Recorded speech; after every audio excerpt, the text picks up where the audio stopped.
Welcome to Ravi కిరణాల news. ముందుగా headlines చూద్దాం. స్థానిక సంస్థల ఫలితాలు కాంగ్రెస్ పాలనకు ముద్ర వేశాయన్న తుమ్మల. రఘునాథపాలెంలో గెలిచిన సర్పంచులకు తుమ్మల ఘన సన్మానం. పంచాయతీరాజ్ నుంచే నాయకత్వం ఎదుగుతుందని తుమ్మల వ్యాఖ్య. గెలిచిన సర్పంచులకు ప్రత్యేక శిక్షణ కార్యక్రమాలు అందిస్తామని మంత్రి హామీ.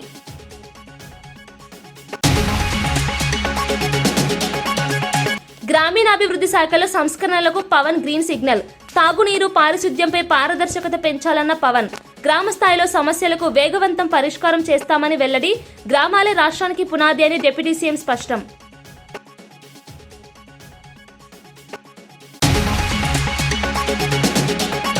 గురుకుల ఫుడ్ పాయిజన్ ఘటనపై హరీష్ రావు తీవ్ర ఆగ్రహం. పిల్లల ఆరోగ్యంతో రాజీ పడే పాలనను ప్రజలు క్షమించరని వెల్లడి. విద్యార్థుల సంక్షేమంలో ప్రభుత్వం విఫలమైందని హరీష్ విమర్శ. బాధ్యులపై కఠిన చర్యలు తీసుకోవాలని డిమాండ్.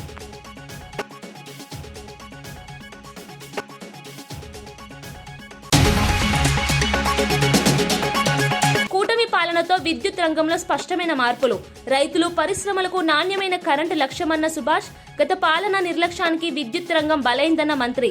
విద్యుత్ సంస్థల ఆర్థిక బలోపేతానికి చర్యలు తీసుకుంటామని హామీ. కస్తూర్బా గాంధీ విద్యాలయాలకు సంబంధించిన బంకర్ బెడ్స్ టెండర్లలో భారీ అవకతవకలు జరిగాయని బీఆర్ఎస్ నాయకులు ఆరోపించారు. ఈ కొనుగోలుతో రాష్ట్ర ప్రభుత్వ ఖజానాకు నష్టం వాటిల్లిందని తెలిపారు. 36,288 బెడ్స్ కోసం ఇచ్చిన టెండర్లకు కేవలం 2 సంస్థలకే కేటాయించడం అనుమానాలకు దారితీస్తుందన్నారు. ఒక్కో యూనిట్ ధరను 33,466గా నిర్ణయించడం ద్వారా దాదాపు 100 కోట్ల మేర కుంభకోణం జరిగిందని ఆరోపించారు. విద్యాశాఖ అధికారులు పక్షపాతంగా వ్యవహరించారని విమర్శించారు. ఈ వ్యవహారంపై కోర్టులో పిటిషన్ కూడా దాఖలు చేసినట్లు తెలిపారు. సీఎం రేవంత్ రెడ్డి వద్దే ఉన్న విద్యాశాఖలో ఇలాంటి అవినీతి జరగడం దారుణమని పేర్కొంటూ పూర్తి స్థాయి దర్యాప్తు జరిపించాలని బీఆర్ఎస్ డిమాండ్ చేసింది. ఇది ప్రభుత్వం ఆలోచించాలి. 15,000, 16,000లో అయిపోయేటటువంటి ఒక బెడ్ని 33,666 రూపాయలు కోట్ చేసినారంటే, దాన్ని ఏకపక్షంగా అంగీకరించినారంటే, నార్మల్గా L1 L2 వస్తుంది కాబట్టి టెండర్ ముందుకు పోతుంది కాబట్టి వీళ్ళు కొంతమంది పార్టిసిపేట్ చేసి ఉండొచ్చు. కానీ టెండర్ నామ్స్ ప్రకారం 6 నెలల్లో కంప్లీట్ చేయకుంటే కూడా మళ్ళీ అగ్రిమెంట్లు కంటిన్యూ చేసి దాంట్లో రాసుకున్నారు ముందే 5 సంవత్సరాల రూపులో ఎప్పుడు మళ్ళీ మేము అడిగినా ఇదే రేటుకి ఇవ్వాలి. సరే, అవన్నీ ఉంటాయి. ఇవన్నీ కూడా ఎందుకు అంటున్నాను, ఇవాళ నీకు అవకాశం వచ్చింది, పర్చేజ్ అయిపోయింది. కానీ పర్చేజ్ చేసేటప్పుడు ఆ రేట్ ఎవరు నిర్ధారించారు? చాలా సంస్థలు ఉన్నాయి ఇవాళ తెలంగాణ రాష్ట్ర ప్రభుత్వంలోనే. డైరెక్టర్ ఆఫ్ స్కూల్ ఎడ్యుకేషన్ కానీ లేకపోతే సమగ్ర శిక్ష వాళ్ళు డైరెక్టర్ టెండర్లు పిలవాల్సిన అవసరం లేదు. ఇప్పుడు ఎడ్యుకేషన్ ఇన్ఫ్రాస్ట్రక్చర్ కంపెనీ లేకపోతే కార్పొరేషన్ కానివ్వండి, మిగతా కొన్ని కార్పొరేషన్లు కానీ వీళ్ళకు పర్చేజింగ్ యూనిట్స్ లాగా ప్రాపర్ టెండర్ ప్రాసెస్ని చేసేటువంటి ఒక పూర్తి స్థాయి ఇన్ఫ్రాస్ట్రక్చర్ ఉన్న సంస్థలు ఉన్నాయి. వాటిని విస్మరించి డైరెక్టర్ చేయడంలో ఉన్నటువంటి మతలబేందో కూడా ఇవాళ తేల్చాలి. కాబట్టి నేను ఐఎమ్ రిపీటింగ్ మై స్టేట్మెంట్. ఇది తెలంగాణ రాష్ట్రంలోని కేజీబీవీలకు సప్లై చేయాల్సినటువంటి బంకర్ బెడ్స్ యొక్క పర్చేజ్లో 100 కోట్ల మేరకు అధికంగా రాష్ట్ర ప్రభుత్వ ఖజానాకు నష్టం జరిగేలాగా ఈ టెండర్ జరిగిందని చెప్పేసి ఆరోపణలు వచ్చినాయి. స్థానికంగా ఉన్నటువంటి మైక్రో, స్మాల్, మీడియం ఎంటర్ప్రైజెస్, చిన్న పారిశ్రమదారుల యొక్క హక్కులను కాలరాసి ఏదో ఒక ముంబైకి చెందిన సంస్థకు లాభం జరిగేలా స్థానిక సంస్థ ద్వారా డీలర్గా వ్యవహరించే వాళ్ళకు కట్టబెట్టారని వస్తూ ఉంది. ఏ సంస్థ అయితే బిడ్ దక్కించుకుందో వాళ్లకు 7 సంవత్సరాల నిబంధన వాళ్ళు సాటిస్ఫై చేయకుండా వాళ్ళు అనువదించారని చెప్పేసి వస్తూ ఉంది. అదే బిడ్లో ఒక బిడ్డర్గా ఈ టెండర్ దక్కించుకున్న సంస్థకు ఒరిజినల్ మ్యానుఫ్యాక్చరర్గా ఉండే అతను కూడా పార్టిసిపేట్ చేశాడని చెప్పేసి చెప్తా ఉన్నారు.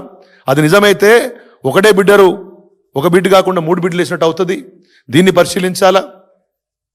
ఎందుకు కాలపరిమితి ముగిసిన తర్వాత కూడా మళ్ళీ దాన్ని క్యాన్సిల్ చేయకుండా ఫ్రెష్ టెండర్లు పిలవకుండా మళ్ళీ వాళ్ళకే కట్టబెట్టారో, ఈ అన్ని ఆరోపణలు అయితే ఉన్నాయో వీటిలోని నిజాన్ని నిగ్గు తేల్చాలని చెప్పేసి కూడా నేను రాష్ట్ర ప్రభుత్వాన్ని కోరుతా ఉన్నాను.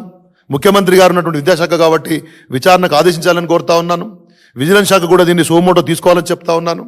లేకపోతే దీంట్లో మరింత లోతుగా పరిశీలించి ఖచ్చితంగా ప్రభుత్వ ఖజానా నష్టం కాకుండా ఉండే విధంగా ఏమేం చర్యలైతే తీసుకోవాలనో, ఏ శాఖలకైతే కంప్లైంట్ చేయాలనో, ఎవరి దృష్టికి తీసుకుపోవాలనో పూర్తి స్థాయిలో బీఆర్ఎస్ పార్టీ వైపు నుంచి తీసుకుపోతాం.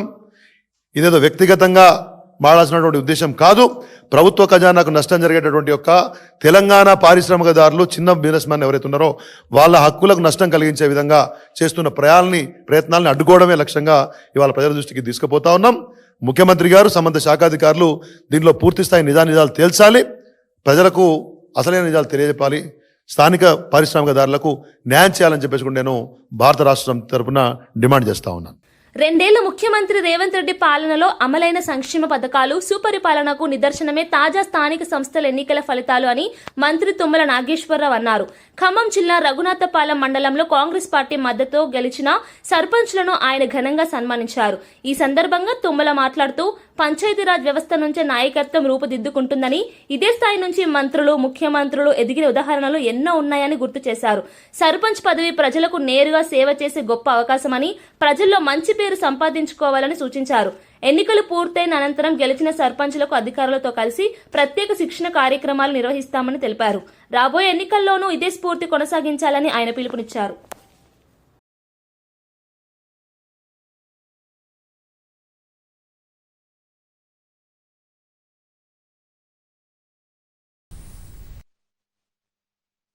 పంచాయతీ వ్యవస్థలో నిలబడ్డటువంటి కార్యకర్తకే రాజకీయ భవిష్యత్తు ఉంటుంది. కాబట్టి దయచేసి మీరు మీ ప్రజల యొక్క అభిమానంతో గెలిపించారు. మీరు అభిమానానికి తగ్గట్టుగా ఆదినారాయణ గారు చెప్పినట్లుగా ఏది చెప్పామో అది కంపల్సరీగా చేయాల్సిందే. ఒకేసారి చేయలేకపోవచ్చు, ఒకే రోజు కాకపోవచ్చు, కానీ మన ప్రభుత్వ కాలంలో, రేవంత్ రెడ్డి గారి ప్రభుత్వ కాలంలో మీరిచ్చినటువంటి హామీలన్నింటినీ కూడా నెరవేర్చే బాధ్యతని పార్టీ పరంగా, ప్రభుత్వ పరంగా శాసనసభ్యుడిగా నేను తీసుకుంటానని చెప్పి మీకు ఈ సందర్భంగా మనం చేస్తున్నాం. Messi football match, Rahul Gandhi పర్యటన నేపథ్యంలో హైదరాబాద్ లో కట్టుదిట్టమైన భద్రతా ఏర్పాట్లు చేసినట్లు సిపి సజ్జనర్ వెల్లడించారు. శంషాబాద్ విమానాశ్రయం నుంచి ఫలక్నుమా ప్యాలెస్, అక్కడి నుంచి ఉప్పల్ స్టేడియం వరకు పకడ్బందీ ఏర్పాట్లు చేశామని తెలిపారు. కోల్కతాలో జరిగిన ఘటనలను దృష్టిలో పెట్టుకుని అదనపు అప్రమత్తతతో భద్రత నిర్వహిస్తున్నామన్నారు. రాచకొండ కమిషనర్ ఎప్పటికప్పుడు ఉప్పల్ స్టేడియం పరిసర ప్రాంతాలను పర్యవేక్షిస్తున్నారని చెప్పారు. ప్రేక్షకుల రాకపోకలు, ట్రాఫిక్ నియంత్రణ, స్టేడియం లోపలి భద్రతపై ప్రత్యేక చర్యలు తీసుకున్నామని వివరించారు. ఎలాంటి అవాంఛనీయ ఘటనలు జరగకుండా అన్ని విభాగాలు సమన్వయంతో పనిచేస్తున్నాయని సిపి స్పష్టం చేశారు. ఇక్కడ రాహుల్ గాంధీ గారు కూడా వస్తున్నారు, అదేవిధంగా మన ముఖ్యమంత్రి గారు కూడా ఇక్కడ వస్తున్నారు. సో వాళ్ళందరూ కలిసి ఇక్కడి నుంచి ఉప్పల్కి బయలుదేరుతున్నారు. ఇక్కడ మనము పక్కద్బందీగా బందోబస్తు ఏర్పాటు చేయడం జరుగుతుంది. సో అదేవిధంగా ఉప్పల్ స్టేడియంలో కూడా అక్కడ మన సిపి రాచకొండ నేతృత్వంలో కూడా చాలా పక్కద్బందీగా ఏర్పాటు చేయడం జరుగుతుంది. ప్రజలు ఎవరు కూడా భయాందోళన చెందాల్సిన అవసరం లేదు. చాలా అంటే చాలా బందోబస్తు చేయడం జరిగింది. సో పోలీస్ చెప్పిన ఇన్స్ట్రక్షన్స్ని అందరూ కూడా పాటించాలి. మనకు పోలీసుకు, రాష్ట్ర ప్రభుత్వానికి కూడా అందరూ కూడా సహకరించి ఈ ఒక్క మెస్సీ, ఎందుకంటే చాలా లెజెండ్ ప్లేయరు, ఆయన ఇక్కడ వచ్చే హైదరాబాద్ కార్యక్రమాన్ని అందరూ కూడా కలిసి విజయవంతం చేయాలని చెప్పి నేను కోరుతున్నాను. ఉప్పల్ స్టేడియంలో నిర్వహించిన మెస్సీ ఫుట్బాల్ మ్యాచ్ ను వీక్షించేందుకు ఏఐసీసీ అగ్రనేత రాహుల్ గాంధీ హాజరయ్యారు. రాహుల్ గాంధీకి ముఖ్యమంత్రి రేవంత్ రెడ్డి ఘనంగా స్వాగతం పలికారు. అంతర్జాతీయ స్థాయి క్రీడా ఈవెంట్ కు దేశ రాజకీయ నాయకుల హాజరు రాష్ట్రానికి ప్రత్యేక గుర్తింపుగా నిలిచిందని కాంగ్రెస్ వర్గాలు పేర్కొన్నాయి. ఈ మ్యాచ్ ద్వారా తెలంగాణను ప్రపంచ స్థాయిలో క్రీడా వేదిక నిలబెట్టాలనే ఉద్దేశం స్పష్టంగా కనిపిస్తుందన్నారు. యువతను క్రీడల వైపు ప్రోత్సహించడమే ప్రభుత్వ లక్ష్యమని తెలిపారు. మెస్సీ వంటి దిగ్గజ ఆటగాడు పాల్గొనడం వల్ల ఫుట్బాల్ కు మరింత ఆదరణ పెరుగుతుందని అభిప్రాయపడ్డారు. ఈ ఈవెంట్ రాష్ట్ర ప్రతిష్టను అంతర్జాతీయంగా పెంచిందని కాంగ్రెస్ నేతలు వ్యాఖ్యానించారు.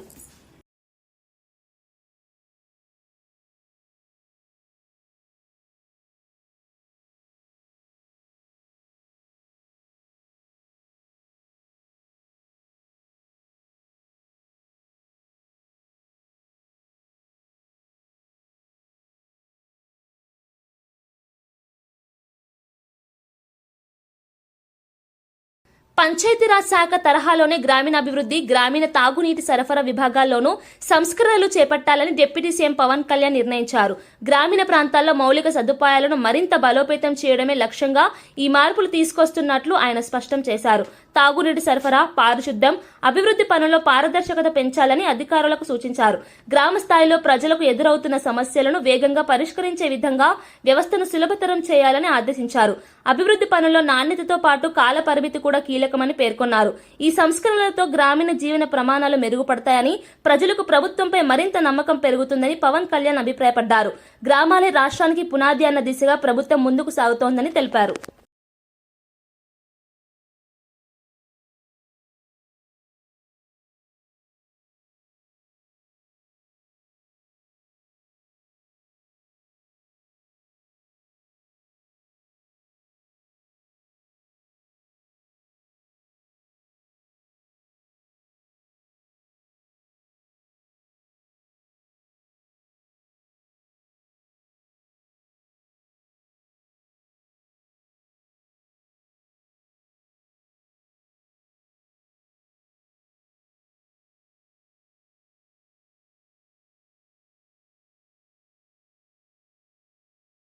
ప్రముఖ సినీ నటుడు రజనీకాంత్ కుటుంబ సమేతంగా తిరుమల శ్రీవారిని దర్శించుకున్నారు. వీఐపీ విమాన దర్శన సమయంలో భార్య లత, కుమార్తెల ఐశ్వర్య, సౌందర్య, మనవళ్లతో కలిసి స్వామివారి సేవలో పాల్గొన్నారు. ఆలయ అధికారులు వారికి ఘనంగా స్వాగతం పలికి ప్రత్యేక ఏర్పాట్లు చేశారు. దర్శనానంతరం రజనీకాంత్ కుటుంబ సభ్యులతో కలిసి స్వామివారికి మొక్కులు చెల్లించుకున్నారు. బెల్లం, కలకండ, ధాన్యంతో తులాభారం సమర్పించి భక్తి శ్రద్ధలు చాటుకున్నారు. అనంతరం రంగనాయకుల మండపంలో వేద పండితులు వేదాశీర్వచనం చేయగా అదనపు ఈవ వెంకయ్య చౌదరి తీర్థ ప్రసాదాలు అందజేశారు. ప్రముఖ నటుడి దర్శనంతో తిరుమల పరిసరాలు భక్తులతో కిటకిటలాడాయి. ఆధ్యాత్మికతతో పాటు వినయభావంతో రజనీ దర్శనం చేయడం భక్తుల్లో ప్రత్యేక ఆకర్షణగా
బాగ్లింగంపల్లి మైనార్టీ గురుకుల పాఠశాలలో ఫుడ్ పాయిజన్ కారణంగా విద్యార్థులు అస్వస్థతకు గురైన ఘటనపై మాజీ మంత్రి హరీష్ రావు తీవ్రంగా స్పందించారు. ఘటనలో బాధిత విద్యార్థులను పరామర్శించిన అనంతరం ఆయన మీడియాతో మాట్లాడుతూ ముఖ్యమంత్రి రేవంత్ రెడ్డి పాలనలో పిల్లలకు కనీసం నాణ్యమైన భోజనం కూడా అందించలేని పరిస్థితి నెలకొందని విమర్శించారు. పిల్లల ఆరోగ్యంతో చెలగాటమాడటం అత్యంత దారుణమని అన్నారు. 2 సంవత్సరాల పాలనలో విద్యార్థుల సంక్షేమాన్ని నిర్లక్ష్యం చేస్తున్నారని ఆరోపించారు. స్కూల్ విద్యార్థులకు భద్రత, పోషకాహారం కల్పించడంలో ప్రభుత్వం పూర్తిగా విఫలమైందన్నారు. బాధ్యులపై కఠిన చర్యలు తీసుకోవాలని, ఇలాంటి ఘటనలు మళ్లీ జరగకుండా పటిష్టమైన చర్యలు అవసరమని డిమాండ్ చేశారు. విద్యార్థుల ఆరోగ్యంతో రాజీపడే పాలనను ప్రజలు క్షమించరని హెచ్చరించారు. గవర్నమెంట్ డబ్బులు పెట్టి రేవంత్ రెడ్డి ఫుట్బాల్ స్టేడియం కట్టుకున్నాడు. ఆయన ఎవడో మెస్సీ. ఆ మెస్సీ వస్తాడట. మెస్సీతో ఫుట్బాల్ ఆడడానికి ఈ మేస్త్రి ఫుట్బాల్ ఆడడానికి సింగరేణి పైసలు, బడా బడా కంపెనీల మీద ఒత్తిడి పెట్టి 100 కోట్ల రూపాయలు ఖర్చు పెట్టి ఈయన ఫుట్బాల్ షోకు తీర్చుకుంటుండు. ఆ 100 కోట్లతోని ఓ మంచి హాస్టల్ కట్టు, పిల్లలకు కడుపు నిండా అన్నం పెట్టు, ఓ స్కూల్ కట్టు. నువ్వు సిఎస్ఆర్ డబ్బులతో, సింగరేణి డబ్బులతో, ప్రభుత్వ డబ్బులతో స్టేడియాలు కట్టుకునేంది, ఈ ఫుట్బాల్ షోకులు తీర్చుకోవడం ఏంది? ఇవాళ అక్కడ కొండాపూర్ హాస్పిటల్లో పిల్లలు ఉన్నారు, అదేదో ఒక ప్రైవేట్ ఆసుపత్రుల్లో పిల్లలు ఉన్నారు, నీలోఫర్లో పిల్లలు ఉన్నారు, కోటి ఆసుపత్రిలో మంచాల మీద పిల్లలు ఉన్నారు. ఇలా హైదరాబాద్ నడిబొడ్డున, హైదరాబాద్లోనే ఈ పరిస్థితి ఉంటే ఇక జిల్లాలో ఏం పరిస్థితి ఉంది? ఇలా మంత్రులు, ముఖ్యమంత్రి అందరు హైదరాబాద్లో ఉన్నారు. ఈ పిల్లల్ని వచ్చి చూడడానికి మీకు టైం దొరకలేదా? మీకు ఎంతసేపు ఫుట్బాల్ ఆడడానికి నీ షోకులకే టైం సరిపోతలేదు, నీ కబ్జాలకు, నీ కమిషన్లకే నీకు టైం సరిపోతలేదు. పిల్లల్ని ఆడబట్టించుకుంటున్నావు నువ్వు. ఈ రోజు వరకు హైదరాబాద్లో ఆసుపత్రుల్లో పిల్లలు మంచాల మీద ఉంటే ఒక్క మంత్రి కానీ, ముఖ్యమంత్రి కానీ వచ్చి పరామర్శించాల్సిన బాధ్యత లేదా? 61 సార్లు ఢిల్లీ వేయండి ముఖ్యమంత్రి, 61 సార్లు ఢిల్లీ పోవడానికి టైం ఉంటుంది, నువ్వు పోయి ఫుట్బాల్ ఆడడానికి నీకు టైం ఉంటుంది. కానీ ఈ పిల్లల్ని పరామర్శించడానికి, ఈ పిల్లలకు ఏం జరిగిందో తెలుసుకోవడానికి రేవంత్ రెడ్డి నీకు టైం లేదా అని నేను అడుగుతా ఉన్నా. కూటమి కూటమి ప్రభుత్వం అధికారంలోకి వచ్చిన తర్వాత రాష్ట్రంలో విద్యుత్ రంగంలో స్పష్టమైన మార్పులు కనిపిస్తున్నాయని కార్మిక శాఖ మంత్రి వాసంశెట్టి సుభాష్ అన్నారు. అమరావతిలో జరిగిన మీడియా సమావేశంలో ఆయన మాట్లాడుతూ విద్యుత్ సరఫరా వ్యవస్థను బలోపేతం చేసి పరిశ్రమలు, వ్యవసాయం, గృహ వినియోగదారులకు అంతరాయం లేకుండా కరెంట్ అందిస్తున్నామని తెలిపారు.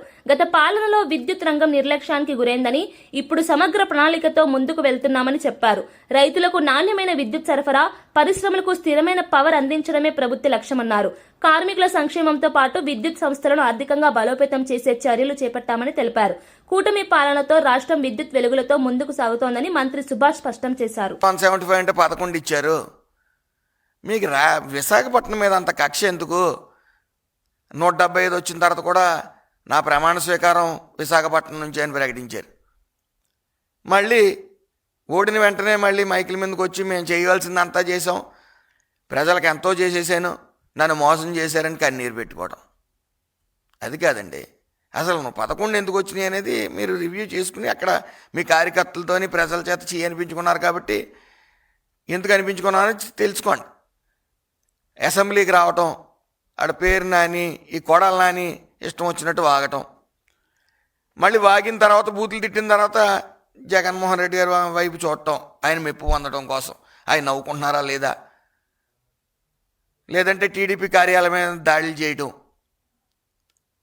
మీకు అసలు అవగాహనే లేదు పాలన మీద అని చెప్పి ప్రజల మూలన కూర్చోబెట్టారు. కనీసం మంచి విమర్శలను స్వీకరించండి.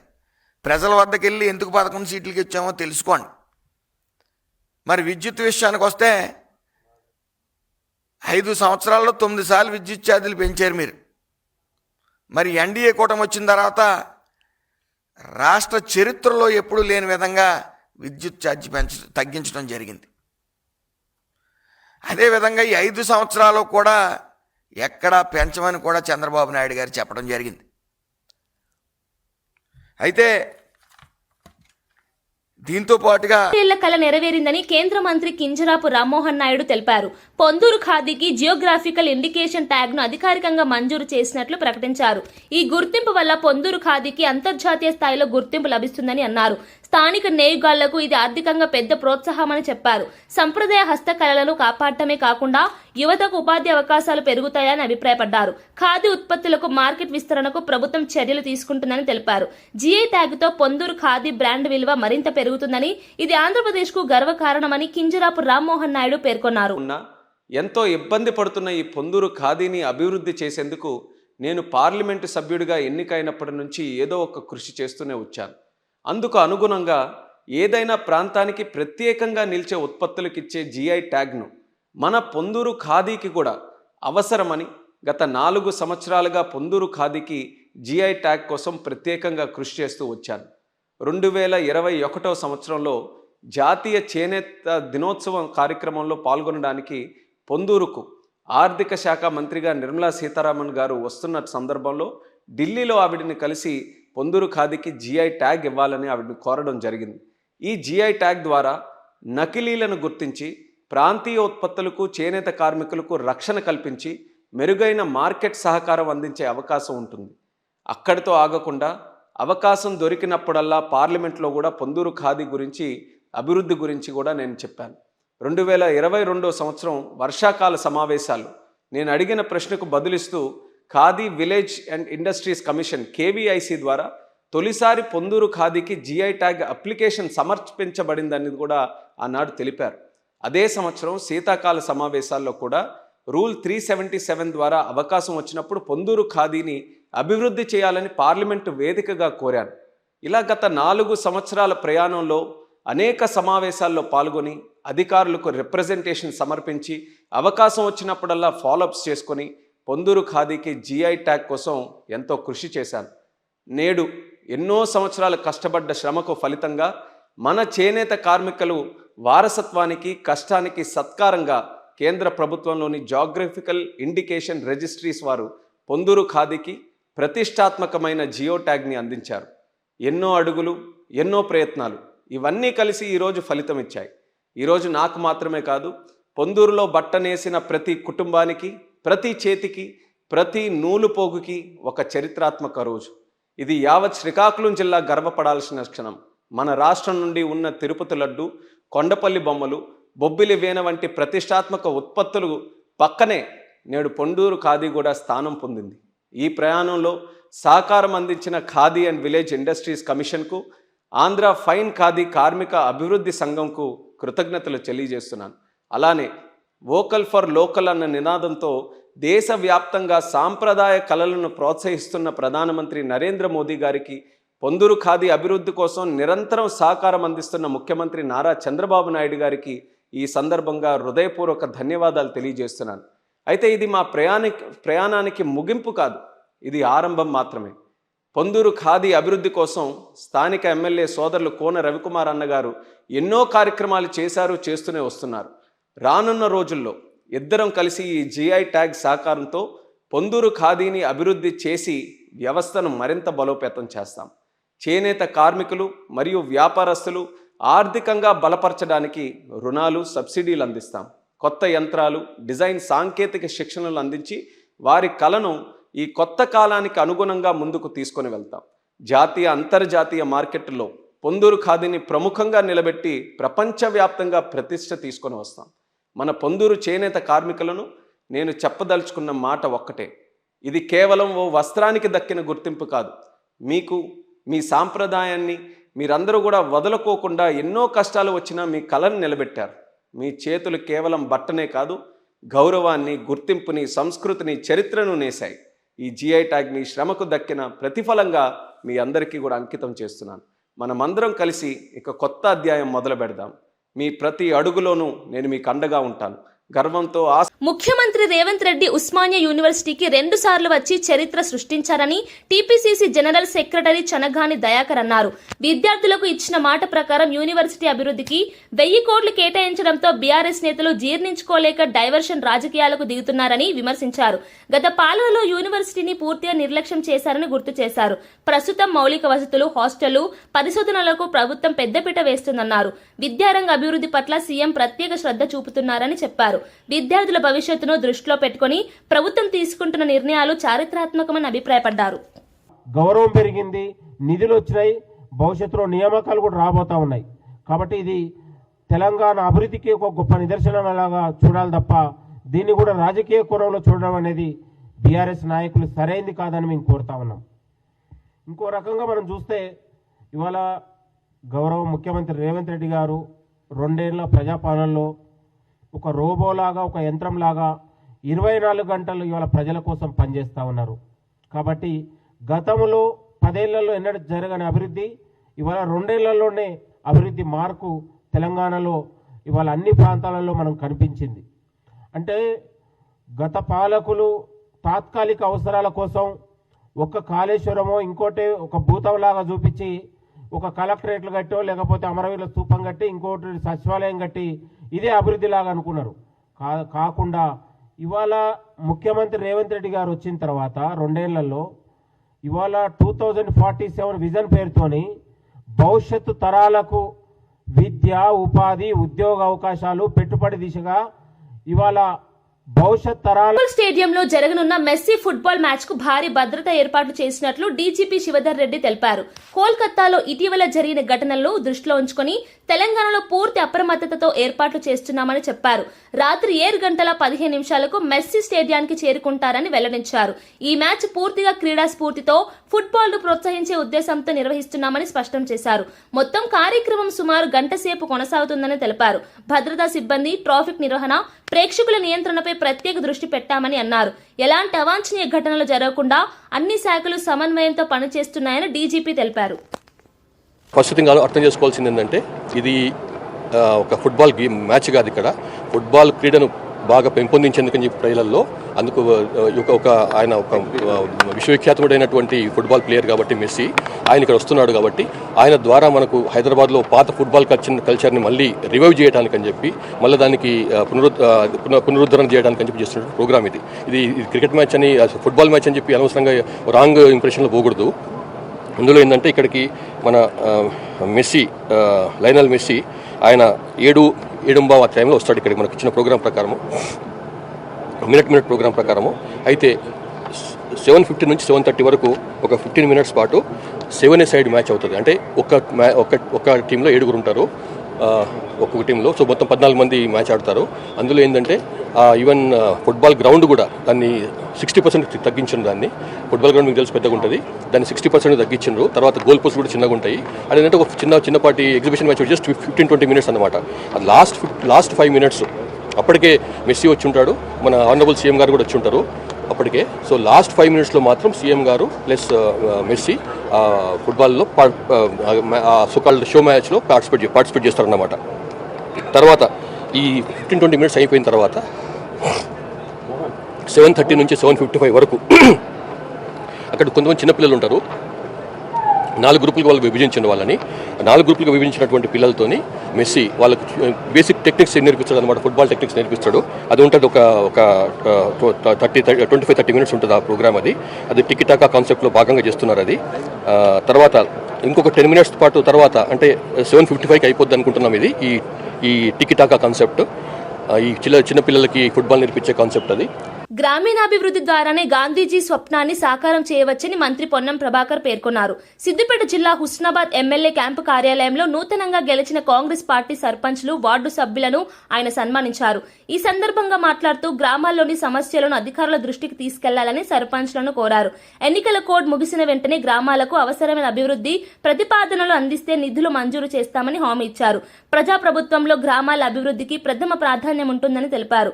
శాతవాహన యూనివర్సిటీ అభివృద్ధికి 100 కోట్లు కేటాయించాలని ముఖ్యమంత్రిని కోరుతామని వెల్లడించారు. సర్పంచ్లు ప్రజలకు న్యాయం చేస్తూ గ్రామాలను ఆదర్శంగా తీర్చిదిద్దాలని పిలుపునిచ్చారు.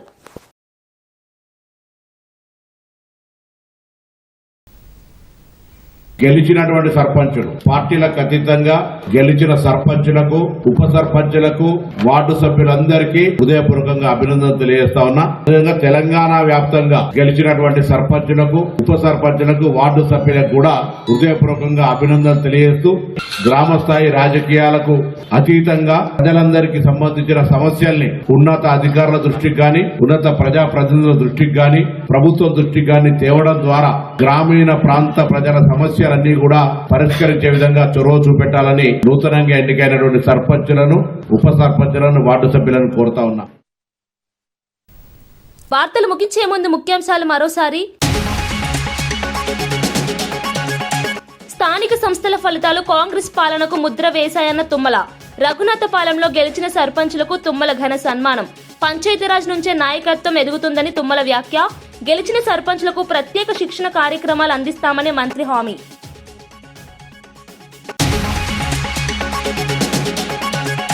గ్రామీణాభివృద్ధి శాఖలో సంస్కరణలకు పవన్ గ్రీన్ సిగ్నల్.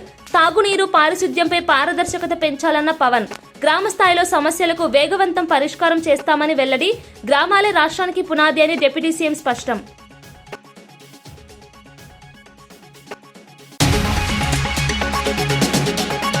గురుకుల ఫుడ్ పాయిజన్ ఘటనపై హరీష్ రావు తీవ్ర ఆగ్రహం. పిల్లల ఆరోగ్యంతో రాజీ పడే పాలనను ప్రజలు క్షమించరని వెల్లడి. విద్యార్థుల సంక్షేమంలో ప్రభుత్వం విఫలమైందని హరీష్ విమర్శ. బాధ్యులపై కఠిన చర్యలు తీసుకోవాలని డిమాండ్.